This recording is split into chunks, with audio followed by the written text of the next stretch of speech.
आज की वीडियो में हम बात करेंगे सपेंड मैरिजेस की। तो रिसेंटली दिल्ली हाई कोर्ट ने केस में फैसला सुनाते हुए सपेंड मैरिजेस को इलीगल बताया और हिंदू मैरिज एक्ट के सेक्शन 5 सब क्लॉज 5 की वैधता को बरकरार रखा। इस सेक्शन में हिंदुओं के बीच ऐसी शादी पर रोक लगाई गई है जो एक दूसरे के सपिंड हैं।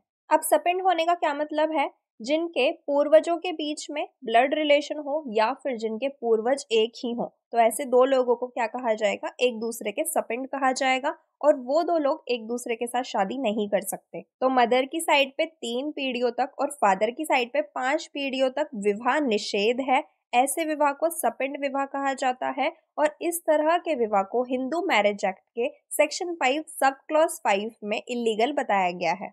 तो अगर आपको वीडियो पसंद आए तो वीडियो को लाइक करते रहना और साथ ही अपने दोस्तों के साथ शेयर भी करते रहना। अब इस टाइप की शादियों को इलीगल बताने के 2 रीजन हैं। सबसे पहला रीजन है सपिंड के अर्थ से। तो सपिंड जो है वो पिंड शब्द से निकला है और पिंड का मतलब है पिंड दान, जो हम अपने पूर्वजों को पिंडदान करते हैं।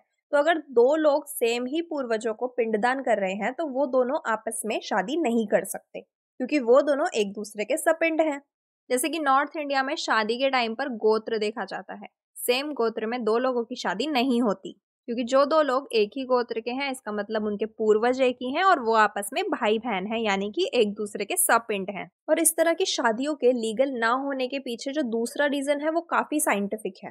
क्योंकि अगर ऐसे दो लोग आपस में शादी करेंगे जिनके एंसेस्टर सेम है या फिर जिनके एंसेस्टर के बीच में ब्लड रिलेशन है, तो उनके जीन्स सेम होंगे और उनके जीन्स सेम होने की वजह से उनकी जो फ्यूचर जनरेशन होगी उनमें हाई चांसेस होगा कि उनमें कोई बीमारी हो या फिर वो हेल्दी ना हो। ह्यूमन रेस के कॉन्टिन्यूशन के लिए जेनेटिक वेरिएशन बहुत ज़रूरी है। ये ज़रूरी है कि जो दो लोग आपस में शादी करें उनके बीच में ब्लड रिलेशन ना हो, उनके जीन्स डिफरेंट हो।